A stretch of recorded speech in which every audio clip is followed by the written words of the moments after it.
Halo Sobat Bushcraft Look, ketemu lagi dengan saya di channel ini. Kali ini kita akan bahas lebih baik mana beli kapak tangan ataukah beli pisau survival. Jadi kadang ada yang bingung ingin membeli kapak tangan atau membeli sebuah pisau survival. Kapak tangan dan pisau survival bagi saya adalah hal yang tabu untuk dibawa bersamaan.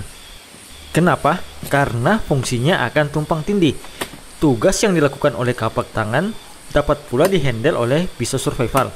Begitu pula sebaliknya. Pengujian awal, kita mulai dari melakukan chopping dengan pisau survival. Anggaplah ini chopping vertikal, karena yang dipotong itu kita buat dalam bentuk tegak lurus. Kemudian, kita coba juga menggunakan kapak tangan untuk melakukan chopping secara vertikal. Untuk hasilnya jelas ya, kapak tangan lebih unggul. Jadi, untuk dahan sebesar ini dapat dihandle oleh kapak tangan dan pisau survival dengan baik. Kita lanjutkan untuk melakukan chopping. Kali ini choppingnya itu horizontal ya, dimana batang kayu saya tidurkan dan saya coba untuk membagi dua seperti biasa. Jadi yang pertama saya tes itu adalah pisau survival ya kawan-kawan ya.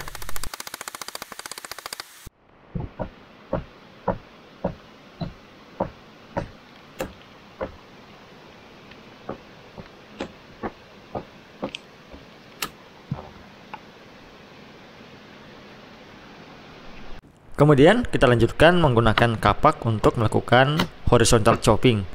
Dan memang untuk impact ke kayu, kapak tangan ini memang lebih baik daripada pisau survival kalau menurut saya.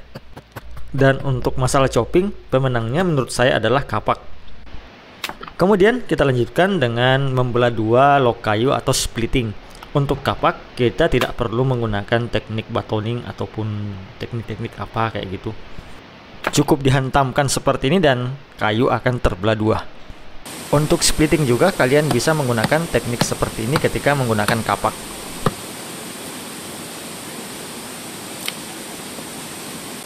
Untuk pisau survival, splitting lebih sering mengandalkan teknik batoning. Seperti kita ketahui bersama, batoning adalah teknik memukul bagian belakang dari pisau survival kalian atau pisau apapun itu untuk membelah dua log kayu seperti ini. Lagi-lagi untuk splitting, kapak lebih bagus daripada menggunakan pisau survival. Oke, kita lanjut dengan membuat feather stick. Yang pertama, saya akan membuat feather stick menggunakan pisau survival.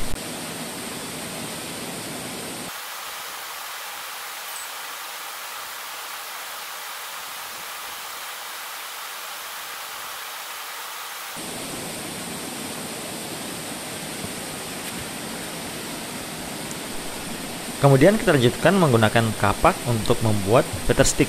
Tapi memang lebih baik menggunakan pisau survival untuk membuat feather stick dibandingkan menggunakan kapak.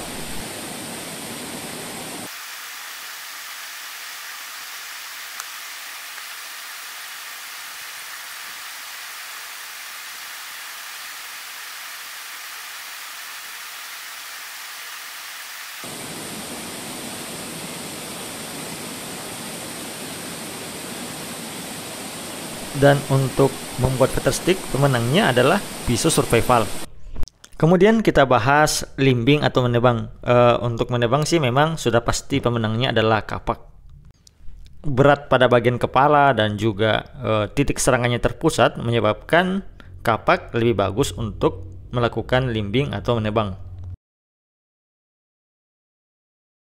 Terakhir, soal ergonomis dan kenyamanan ketika di bawah.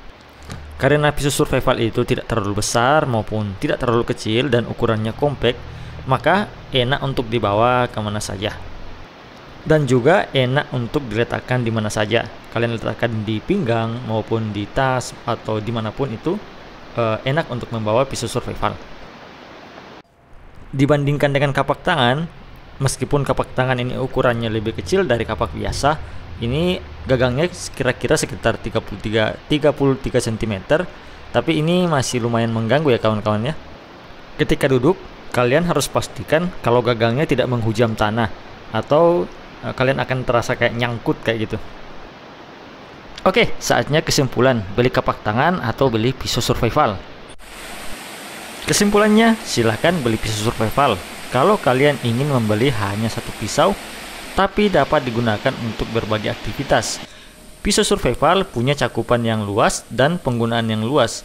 Hampir di semua medan, pisau ini akan menolong. Apalagi jika camp kalian bersifat dinamis. Dan silakan beli kapak tangan jika kalian lebih sering melakukan statis camp atau berada di area hutan industri yang monokultur, alias hanya satu jenis tanaman.